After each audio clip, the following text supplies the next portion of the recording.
Law commission ने जारी की रिपोर्ट। महामारी रोक अधिनियम 1897 में सुधार का दिया सुझाव, नए प्रावधान जोड़ने की उठी मांग। भारतीयों को महंगाई से मिली राहत। जनवरी में 5.1% रही खुदरा मुद्रास्फीति दर, 3 महीने के निचले स्तर पर रहा इन्फ्लेशन रेट। कवक की नई प्रजाति की हुई खोज, ट्राइकोग्लोसम श्याम विश्वनाथ की रखा गया नाम। केरल में प्राप्त हुई यह प्रजाति। विदेश में बजा यूपीआई का डंका। श्रीलंका और मॉरिशस में लॉन्च हुआ यूपीआई। मॉरिशस में रुपे कार्ड की सुविधा भी होगी उपलब्ध। और केंद्र सरकार ने किया पीएम सूर्य घर मुफ्त बिजली योजना का ऐलान। 300 यूनिट तक की दी जाएगी मुफ्त बिजली। सतत विकास को मिलेगा बढ़ावा।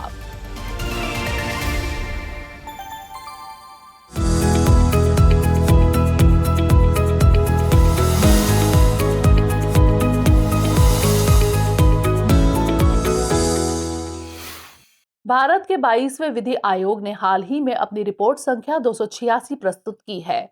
इस रिपोर्ट का शीर्षक महामारी रोग अधिनियम 1897 की एक व्यापक समीक्षा है।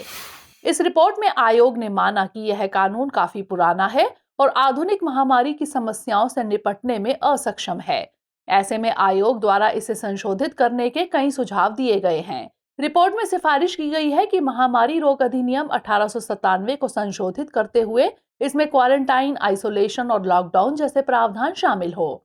साथ ही यह सुनिश्चित किया जाए कि इन उपायों को नागरिकों के मौलिक अधिकारों का उल्लंघन किए बिना निष्पक्ष रूप से लागू किया जा सके। इसमें गोपनीयता, अनुकूल रोग निगरानी, चिकित्सा आपूर्ति के वितरण, उपलब्धता और परिवहन को विनियमित करने जैसे उपाय शामिल करने का भी सुझाव दिया गया है। साथ ही जानकारी का उचित प्रसार, टीकाकरण और विभिन्न प्रकार के संक्रामक कचरे के सुरक्षित निपटान के प्रावधान भी शामिल किए जाने का सुझाव दिया गया है। वहीं राज्यों और केंद्र सरकार के बीच टकराव के बिना इस महामारी योजना को लागू करने के लिए रिपोर्ट एक मानक संचालन प्रक्रिया यानी एसओपी के निर्माण का सुझाव भी देती है। रिपोर्ट में सुझाई गई एसओपी संक्रामक रोगों के प्रसार के 3 चरणों के साथ साथ प्रत्येक चरण पर प्रतिक्रियाओं को भी परिभाषित किया गया है। पहले चरण में राज्य में प्रकोप रिपोर्ट राज्यों को महामारी योजना के अनुरूप पर्याप्त उपाय करने की शक्ति देने की सिफारिश करती है। इसमें बीमारी को सूक्ष्म स्तर पर रोकने और निवारक उपाय करने के लिए स्थानीय अधिकारों को सशक्त बनाना शामिल है। दूसरे चरण में है महामारी रोगों का अंतर्राज्यीय प्रसार या महामारी।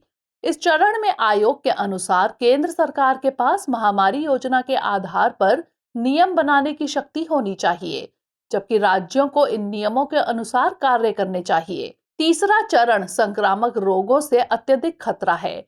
इसके अनुसार यदि राज्य संक्रमण के प्रसार को रोकने में असमर्थ हो जाएं, तो केंद्र सरकार को महामारी रोग निवारण उपाय लागू करने के लिए कदम उठाने चाहिए। बता दें कि भारत का विधि आयोग समय समय पर भारत सरकार द्वारा गठित एक गैर सांविधिक निकाय है। पहला विधि आयोग वर्ष 1834 में ब्रिटिश राजकाल के दौरान वर्ष 1833 के चार्टर अधिनियम द्वारा स्थापित किया गया था। इसकी अध्यक्षता लॉर्ड मैकॉले ने की थी। स्वतंत्र भारत का पहला विधि आयोग वर्ष 1955 में 3 साल के कार्यकाल के लिए स्थापित किया गया था। हाल ही में लोकसभा में स्मार्ट सिटी मिशन एक मूल्यांकन पर एक रिपोर्ट पेश की गई।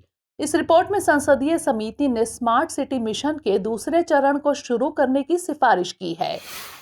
इसके अंतर्गत राज्यों की राजधानियों के 100 किलोमीटर के दायरे में स्थित दूसरे दर्जे के शहरों को विकसित करने की बात की गई है। वहीं आवास एवं शहरी मामलों के मंत्रालय ने जानकारी दी है कि स्मार्ट सिटीज मिशन के तहत बनाए गए डिजिटल बुनियादी ढांचे का दुरुपयोग किया जा सकता है। ऐसे में गोपनीयता का अधिकार और साइबर हमलों से डिजिटल प्लेटफॉर्मों की सुरक्षा को सुनिश्चित करने की आवश्यकता है। गौरतलब है कि जून 2024 में स्मार्ट सिटी मिशन की समय सीमा समाप्त हो जाएगी। बता दें कि संसदीय समिति सांसदों का एक पैनल है जिसे सदन द्वारा नियुक्त या निर्वाचित किया जाता है या लोकसभा अध्यक्ष द्वारा नामित किया जाता है। यह लोकसभा अध्यक्ष के निर्देशन में कार्य करती है। यह अपनी रिपोर्ट सदन या अध्यक्ष को प्रस्तुत करती है। इसकी उत्पत्ति ब्रिटिश संसद में हुई है। आमतौर पर यह समिति दो प्रकार की होती है, जिसमें स्थायी समिति और तदर्थ समिति शामिल है। स्थायी समितियां स्थायी प्रकृति की होती हैं, जो लगातार काम करती हैं। इनका गठन प्रत्येक साल किया जाता है। वहीं तदर्थ समितियां अस्थायी प्रकृति की होती हैं। इसका गठन विशेष प्रयोजन के आधार पर किया जाता है। वहीं प्रयोजन के समाप्त होने के बाद इनका कार्यकाल समाप्त हो जाता है।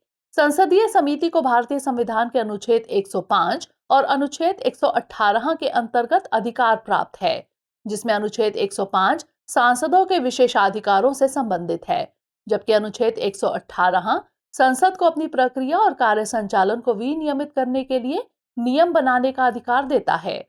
वहीं स्मार्ट सिटी मिशन की बात करें तो इसकी शुरुआत साल 2015 में हुई थी।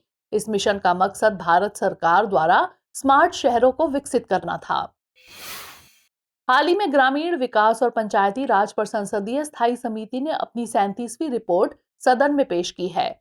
रिपोर्ट का नाम मनरेगा के माध्यम से ग्रामीण रोजगार मजदूरी दरों और उससे संबंधित अन्य मामलों पर एक अंतर्दृष्टि है। इसके अनुसार पिछले 5 वर्षों में मनरेगा के तहत 7,124 श्रमिक बेरोजगारी लाभ के पात्र पाए गए थे, लेकिन उनमें से केवल 258 को ही इसका लाभ मिला। इसका मतलब है कि पिछले 5 वर्षों में लगभग 3% श्रमिकों को ही बेरोजगारी भत्ते का लाभ मिला है। रिपोर्ट से यह बात सामने आई है कि इन वर्षों में कर्नाटक में बेरोजगारी लाभ के लिए पात्र श्रमिकों की संख्या सबसे अधिक थी। वहीं राजस्थान इस मामले में दूसरे स्थान पर रहा। रिपोर्ट के अनुसार किसी भी राज्य ने बेरोजगारी लाभ का वितरण तत्काल नहीं किया। इसे देखते हुए पैनल ने राज्य सरकारों को सुझाव दिया है कि वे इसके लिए आवश्यक बजटीय प्रावधान करें। समिति ने यह भी सिफारिश की कि केंद्रीय ग्रामीण विकास विभाग संबंधित राज्यों और केंद्र शासित प्रदेशों के साथ समन्वय स्थापित करने के प्रयास करें। इससे राज्य सरकारें मनरेगा लाभार्थियों को बेरोजगारी लाभ प्रदान करने के अपने वैधानिक दायित्वों को पूरा कर सकने में सक्षम हो सकेगी। बता दें कि मनरेगा वर्ष 2005 में ग्रामीण विकास मंत्रालय द्वारा शुरू किए गए विश्व के सबसे बड़े बेरोजगार गारंटी कार्यक्रमों में से एक है। यह एक मांग आधारित अकुशल रोजगार योजना है। इसका उद्देश्य देश के ग्रामीण क्षेत्रों में परिवारों की आजीविका सुरक्षा में सुधार करना है। इसके तहत प्रत्येक वित्तीय वर्ष में ग्रामीण क्षेत्रों के प्रत्येक परिवार को कम से कम 100 दिनों की गारंटीकृत अकुशल रोजगार देने का प्रावधान किया गया है। मनरेगा अधिनियम 2005 की धारा 7(1) के अनुसार रोजगार के लिए आवेदन करने वाले व्यक्ति को यदि 15 दिनों के भीतर नियोजित नहीं किया जाता है तो वह दैनिक बेरोजगारी भत्ते का हकदार होगा। यह भत्ता वित्तीय वर्ष के पहले 30 दिनों के लिए मजदूरी दर का 1/4 और शेष के लिए मजदूरी दर का आधा होगा। वहीं अधिनियम की धारा 7 के पैरा 6 के अनुसार राज्य सरकार बेरोजगारी भत्ते के भुगतान की प्रक्रिया निर्धारित कर सकती है। साथ ही राज्य सरकारें बेरोजगारी भत्ते के भुगतान के लिए आवश्यक बजटीय प्रावधान भी कर सकती है। हाल ही में सांख्यिकी और कार्यक्रम कार्यान्वयन मंत्रालय ने खुदरा मुद्रास्फीति आधारित आंकड़े जारी किए हैं। इन आंकड़ों के अनुसार भारत की खुदरा मुद्रास्फीति साल 2024 के जनवरी माह में 3 महीने के निचले स्तर यानी 5.1% पर दर्ज की गई है। हालांकि मुद्रास्फीति का यह आंकड़ा 1 महीने पहले 5.7% था। आंकड़ों की माने तो जनवरी में खाद्य एवं पेय पदार्थों की कीमतों में गिरावट देखी गई। दिसंबर 2023 में 9.5% की तुलना में जनवरी में यह 8.3% दर्ज की गई। वहीं शहरी उपभोक्ताओं द्वारा सामना की जाने वाली समग्र मुद्रास्फीति 1 महीने पहले 5.5% से घटकर 4.92% हो गई है, जबकि इसके विपरीत ग्रामीण उपभोक्ताओं को जनवरी में 7.91% की खाद्य मुद्रास्फीति का सामना करना पड़ा। बता दें कि जब एक निश्चित अवधि में वस्तुओं या सेवाओं के मूल्य में वृद्धि के कारण मुद्रा के मूल्य में गिरावट दर्ज की जाती है तो उसे मुद्रास्फीति कहते हैं। मुद्रास्फीति को जब प्रतिशत में व्यक्त करते हैं तो यह महंगाई दर या खुदरा मुद्रास्फीति दर कहलाती है। भारत में खुदरा मुद्रास्फीति दर को CPI यानी उपभोक्ता मूल्य सूचकांक के आधार पर मापा जाता है। यह खरीदार के दृष्टिकोण से मूल्य परिवर्तन की माप करता है। वहीं यह चयनित वस्तुओं एवं सेवाओं के खुदरा मूल्यों के स्तर में समय के साथ बदलाव को मापता है। गौरतलब है कि CPI का आधार वर्ष 2012 है। बीते दिनों ऑचर स्टूडियो ने ढोकरा शिल्प कला को संरक्षित करने के लिए एक पहल की शुरुआत की है, जिसका उद्देश्य ढोकरा शिल्प कला को संरक्षित करना तथा उसके शाश्वत सुंदरता और सांस्कृतिक महत्व को उजागर करना है। ढोकरा शिल्पकला भारत की 4000 साल पुरानी धातु ढलाई शिल्पकला परंपरा है, जो सांस्कृतिक विरासत के साथ जटिल शिल्प कौशल के मिश्रण को प्रदर्शित करती है। वहीं ढोकरा शब्द ढोकरा डामर जनजातियों से लिया गया है। यह जनजाति मध्य भारत के पारंपरिक धातु लोहार हैं। वहीं माना जाता है कि ढोकरा शिल्पकला की उत्पत्ति उत्तर मध्य भारत के क्षेत्रों में रहने वाले आदिवासी समुदायों से हुई है। इसमें उनकी सांस्कृतिक और धार्मिक प्रथाओं की झलक देखने को मिलती है।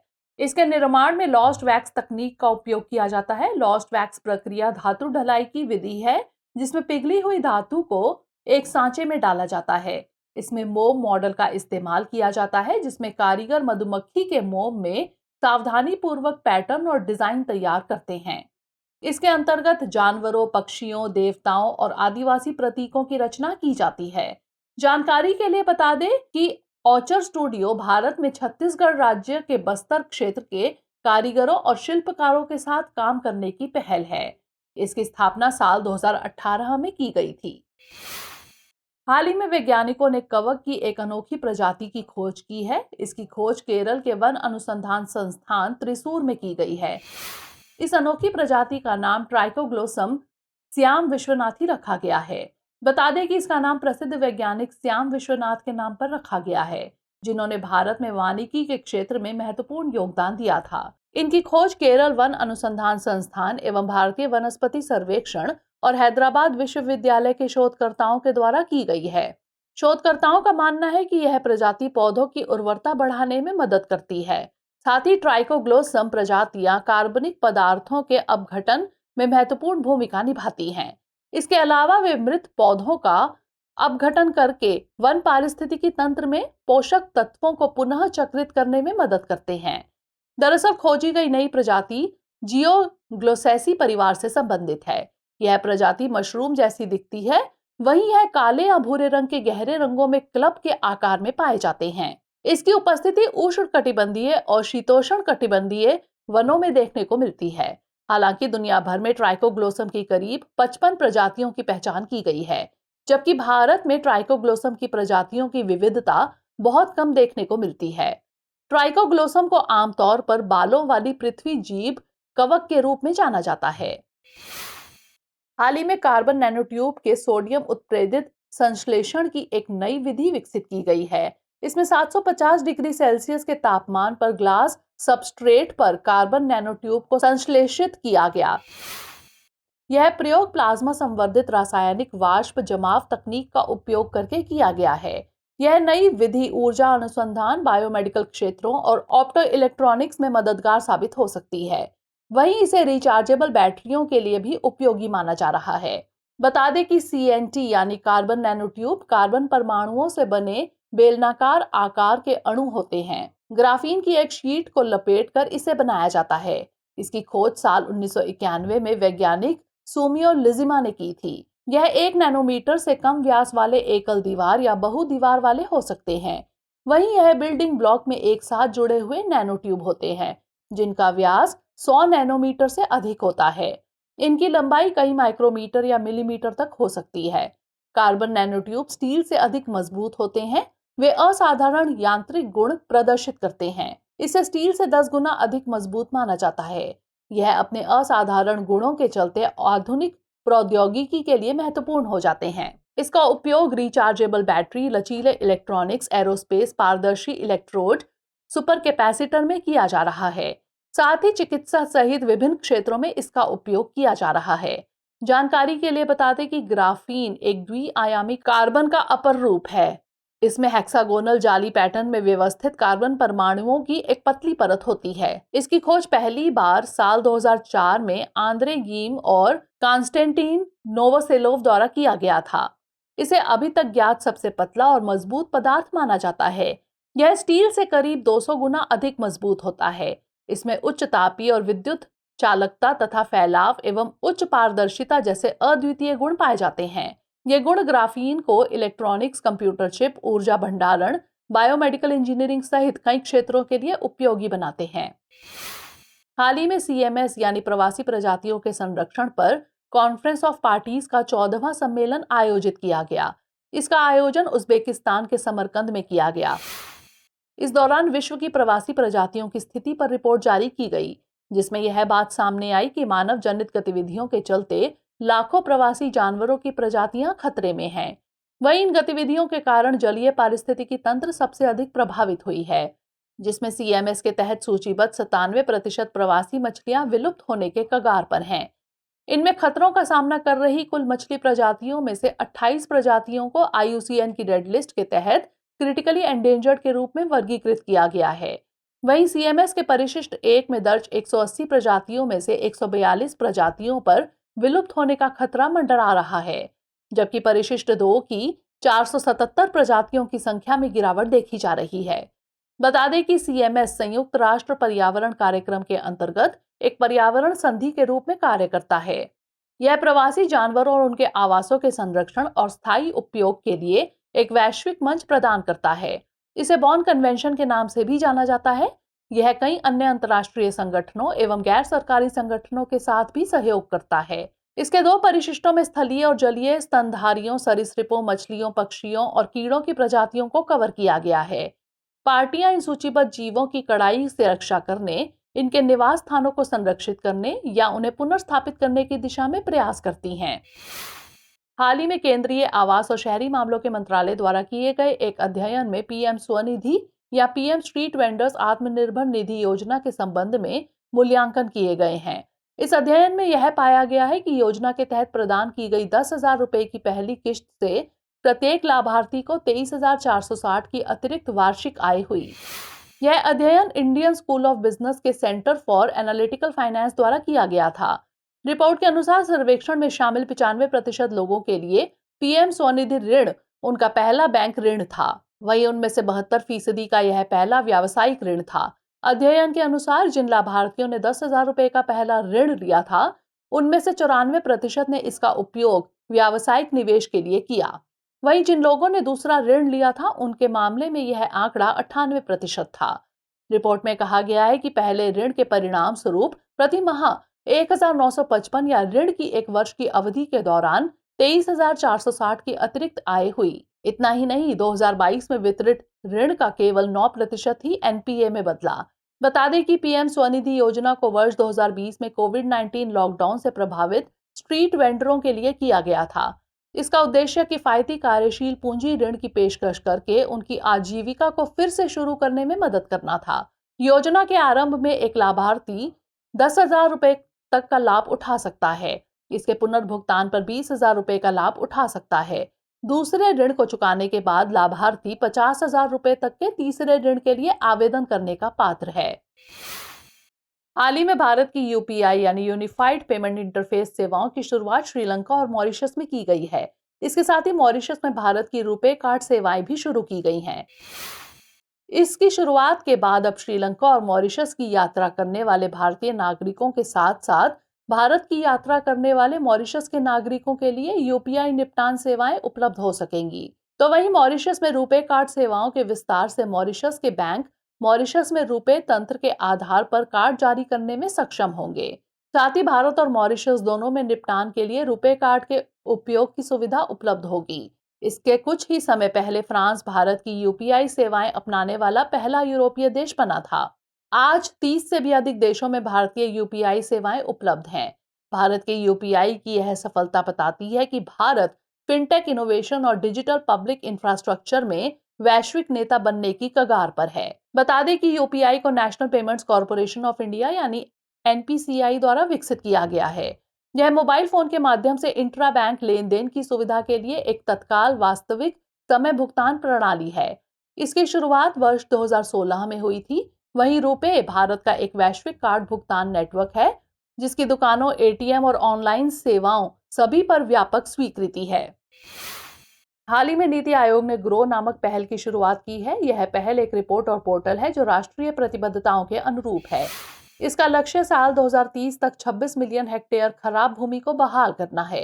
इसके साथ ही 2.5 से 3 बिलियन टन कार्बन डाइऑक्साइड के बराबर अतिरिक्त कार्बन सिंक करना है। बता दें कि वर्तमान में कृषि वानिकी भारत के कुल भौगोलिक क्षेत्रफल का करीब 8.65% यानी करीब 28.42 मिलियन हेक्टेयर को कवर करती है। वहीं वर्तमान रिपोर्ट कृषि वानिकी के लिए कम उपयोग वाले क्षेत्रों को और बंजर भूमि को परिवर्तित करने पर बल प्रदान करती है। ऐसे में कृषि वानिकी के महत्व को देखते हुए भारत सरकार ने केंद्रीय बजट साल 2022-23 के कृषि वानिकी और निजी वानिकी को बढ़ावा देने वाले क्षेत्रों को रेखांकित किया है। ग्रो यानी कृषि वानिकी के साथ बंजर भूमि की हरियाली और पुनर्स्थापना नीति आयोग के नेतृत्व में एक बहुसंस्थागत प्रयास है। इसके तहत भारत के सभी जिलों में कृषि वानिकी योग्य भूमि का आकलन किया जाएगा। इसमें आकलन के लिए रिमोट सेंसिंग और भौगोलिक सूचना प्रणाली का उपयोग किया जाएगा। दरअसल कृषि वानिकी भोजन, पोषण, ऊर्जा, रोजगार और पर्यावरणीय चुनौतियों का समाधान करती है, साथ ही पेड़ों, फसलों और पशुधन को एकीकृत करती है। यह पेरिस समझौते, बॉन चैलेंज और संयुक्त राष्ट्र सतत विकास लक्ष्यों के वैश्विक प्रतिबद्धताओं के अनुरूप है, जो किसानों की आय दोगुनी करने तथा हरित भारत मिशन को बढ़ावा देने में मदद करेगा। जानकारी के लिए बता दें कि भारत भौगोलिक स्तर पर विश्व का 7वां सबसे बड़ा देश है, जो बढ़ते हुए निर्माण क्षेत्र, निम्नीकृत भूमि और असंतुलित संसाधनों जैसे मुद्दों का सामना कर रहा है। हालांकि भारत के पास कुल भौगोलिक क्षेत्र का करीब 16.9% बंजर भूमि है। हाल ही में केंद्र सरकार ने पीएम सूर्य घर मुफ्त बिजली योजना शुरू करने की घोषणा की है। इस योजना के माध्यम से सौर ऊर्जा और सतत विकास को बढ़ावा मिलेगा। इसका लक्ष्य हर महीने 300 यूनिट तक मुफ्त बिजली प्रदान करके 1 करोड़ घरों को रोशन करना है। इस परियोजना में 75,000 करोड़ रुपए से अधिक के निवेश करने का लक्ष्य रखा गया है।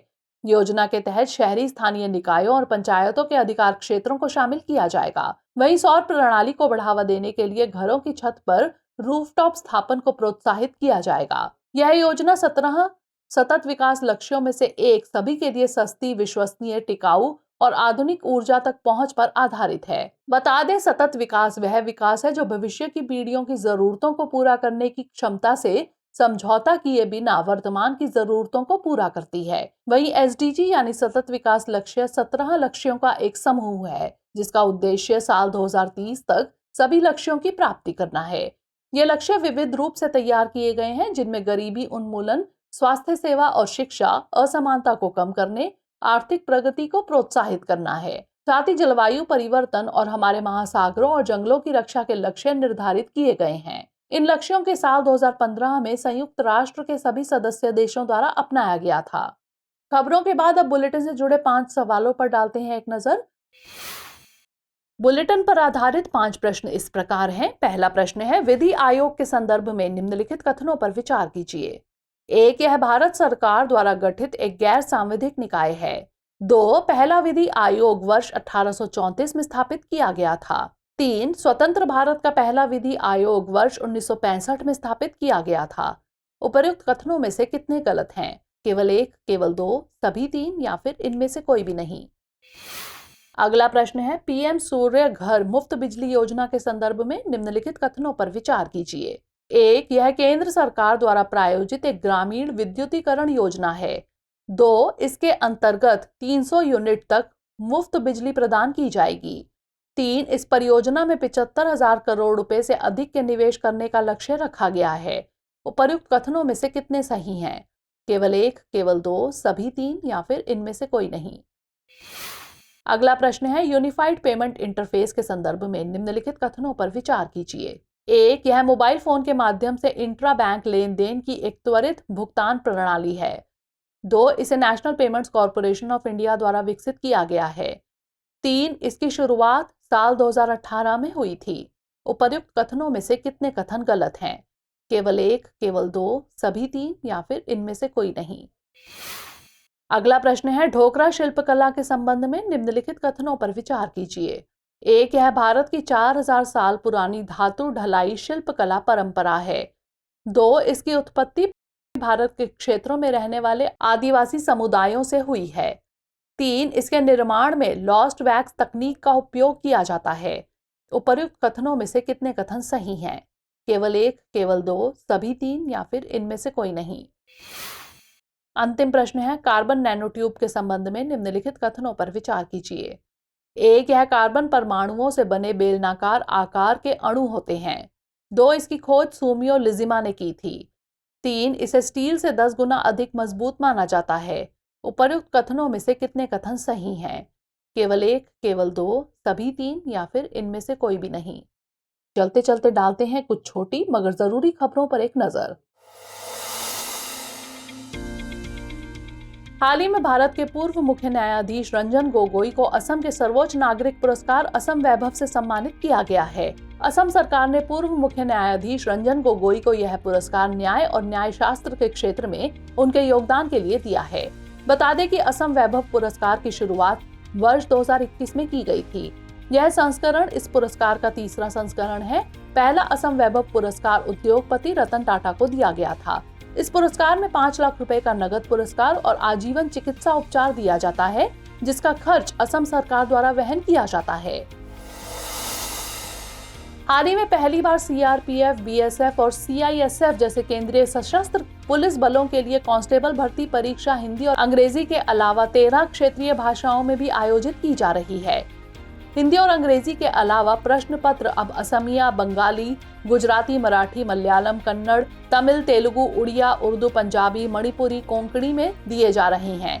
ये आदेश गृह मंत्रालय ने जारी किया था। बता दें कि कांस्टेबल परीक्षा कर्मचारी चयन आयोग द्वारा आयोजित प्रमुख भर्ती परीक्षाओं में से एक है। हाल ही में केरल को सर्वश्रेष्ठ टीबी उन्मूलन गतिविधियों के लिए केंद्रीय स्वास्थ्य और परिवार कल्याण मंत्रालय का पुरस्कार मिला है। यह पुरस्कार निजी स्वास्थ्य क्षेत्र में राष्ट्रीय टीबी उन्मूलन कार्यक्रम की गतिविधियों को सर्वोत्तम तरीके से समन्वित करने और निक्षय पोर्टल पर निजी क्षेत्र के लिए नए टीबी मामलों का अधिकतम पंजीकरण करने के लिए दिया गया है। बता दें कि राष्ट्रीय टीबी उन्मूलन कार्यक्रम को पहले संशोधित राष्ट्रीय क्षय रोग नियंत्रण कार्यक्रम कहा जाता था। यह भारत सरकार की सार्वजनिक स्वास्थ्य पहल है जो टीबी विरोधी प्रयासों का आयोजन करती है। वहीं निक्षय डिजिटल पोर्टल टीबी से पीड़ित व्यक्तियों के लिए सामुदायिक सहायता के लिए एक मंच प्रदान करने की सुविधा है। इन दोनों ही पहलों का उद्देश्य भारत से वर्ष 2025 तक टीबी का उन्मूलन करना है। बीते दिनों 10 फरवरी को केंद्रीय स्वास्थ्य एवं परिवार कल्याण राज्य मंत्रालय द्वारा लिम्फेटिक फाइलेरियासिस उन्मूलन के लिए द्विवार्षिक देशव्यापी मास ड्रग एडमिनिस्ट्रेशन अभियान के पहले चरण का शुभारंभ किया गया। इस अभियान का उद्देश्य बीमारी से प्रभावित क्षेत्रों के निवासियों को निःशुल्क निवारक दवाएं प्रदान करके बीमारी के फैलाव को रोकना है। इस अभियान के अंतर्गत 11 राज्यों के 92 जिलों को कवर किया जाएगा। इसके पहले भारत द्वारा लिम्फेटिक फाइलेरियासिस के उन्मूलन के लिए एक उन्नत 5 स्तरीय रणनीति शुरू की गई है। इसके तहत एक महत्वपूर्ण रणनीति मिशन मोड इंडिया या MDA अभियान है। वहीं भारत में राष्ट्रीय कृमि मुक्ति दिवस वर्ष में 2 बार 10 फरवरी और 10 अगस्त को मनाया जाता है। बता दें कि भारत ने वर्ष 2027 तक लिम्फेटिक फिलेरियासिस या एलिफेंटियासिस को समाप्त करने का लक्ष्य निर्धारित किया है। हाल ही में भारतीय राष्ट्रीय विज्ञान अकादमी ने स्वाति पोर्टल लॉन्च किया है। इसका पूरा नाम science for women in technology and innovation है। यह पोर्टल एक संपूर्ण इंटरैक्टिव डेटाबेस है जिसे स्टेम यानी science, technology, engineering, mathematics and medicine के अंतर्गत लॉन्च किया गया है। यह लैंगिक अंतर को दूर करने के लिए अकादमियों द्वारा की गई पहलों की सूची में नवीनतम पहल है। बता दें कि यह भारत में अपनी तरह का पहला पोर्टल है जिसे national institute of plant genome research या NIPGR नई दिल्ली द्वारा विकसित किया गया है। छात्रों के लिए स्कूल में फुटबॉल की पहुंच सुनिश्चित करने के उद्देश्य से फुटबॉल फॉर स्कूल्स या F4S कार्यक्रम लॉन्च किया गया है। इस कार्यक्रम के तहत शिक्षा मंत्रालय द्वारा देश भर में 11 लाख फुटबॉल वितरित किए जाएंगे। कार्यक्रम के लिए शिक्षा मंत्रालय ने फीफा के साथ समझौता किया है। इस कवायद से 1.5 लाख से अधिक स्कूलों को लाभ मिलने की उम्मीद है। सर्वप्रथम ओडिशा के कटक में इस कार्यक्रम के तहत फुटबॉल वितरित किए गए। कार्यक्रम के एक भाग के रूप में क्षमता निर्माण को बढ़ाने के लिए संबलपुर, पुणे और बेंगलुरु में एक मास्टर प्रशिक्षण कार्यक्रम भी आयोजित किया गया। इस प्रशिक्षण कार्यक्रम में राज्यों और केंद्र शासित प्रदेशों, केंद्रीय विद्यालयों, नवोदय विद्यालयों और लगभग 300 प्रशिक्षु शामिल हुए। ये प्रशिक्षु पूरे भारत में आगे क्षमता निर्माण के लिए राज्य स्तर पर मास्टर ट्रेनर के रूप में कार्य करेंगे। F4S का लक्ष्य फुटबॉल प्रशिक्षण के माध्यम से दुनिया भर में लगभग 700 मिलियन बच्चों की शिक्षा, विकास और सशक्तिकरण में योगदान देना है। हाल ही में किलकारी योजना को 2 अतिरिक्त राज्यों महाराष्ट्र और गुजरात में शुरू किया गया है। अब तक यह कुल 18 राज्यों और केंद्र शासित प्रदेशों में कार्यरत थी। बता दें कि किलकारी योजना डिजिटल इंडिया पहल के एक भाग के रूप में शुरू की गई एक मोबाइल आधारित सेवा है। इसे 15 जनवरी 2016 को लॉन्च किया गया था। इसका उद्देश्य सीधे लाभार्थियों को गर्भावस्था, प्रसव और शिशु देखभाल के बारे में जानकारी देकर उन्हें नवजात शिशु की देखभाल हेतु स्वस्थ विकल्प चुनने के लिए प्रोत्साहित करना है। इसके द्वारा प्रजनन एवं बाल स्वास्थ्य पोर्टल पर पंजीकृत महिलाओं को मुफ्त में साप्ताहिक अंतराल में आवश्यक श्रव्य संदेश दिए जाते हैं। यह सेवा गर्भावस्था की दूसरी तिमाही में शुरू होती है और तब तक जारी रहती है जब तक कि बच्चा 1 वर्ष का ना हो जाए। बीते दिनों एम्स नई दिल्ली ने कैंसर रिसर्च के लिए लिवरपूल विश्वविद्यालय के साथ समझौता किया है। यह समझौता AIIMS Liverpool collaborative centre for translational research in head and neck cancer या ALHNS के लिए किया गया है। लिवरपूल विश्वविद्यालय और एम्स में head and neck cancer unit के बीच पहले से मौजूद सहयोग और संबंधों पर आधारित होगा। ALHNS का लक्ष्य अत्याधुनिक चिकित्सा नवाचार और व्यक्तिकृत कैंसर उपचार प्रदान करने के लिए सामान्य रूप से स्पष्ट रणनीतिक लक्ष्य रखना है। ALHNS संयुक्त अनुसंधान और शिक्षा कार्यक्रम विकसित करने के लिए दोनों संस्थानों में संसाधनों को मिलाकर सिर और गर्दन के कैंसर के रोगियों की देखभाल को प्रभावित करेगा। इससे अनुसंधान और शिक्षा की गुणवत्ता बढ़ने की उम्मीद है। इसका उद्देश्य 2 जातीय रूप से विविध आबादी के उच्च गुणवत्ता वाले नैदानिक डेटा सेट और उत्तक भंडार तक पहुंचने के लिए सामान्य मानक संचालन प्रक्रियाओं को विकसित करना है। भारत ने विश्व सरकार शिखर सम्मेलन 2024 में AI संचालित सरकारी सेवाओं के लिए नोवा GOV-टेक पुरस्कार जीत लिया है।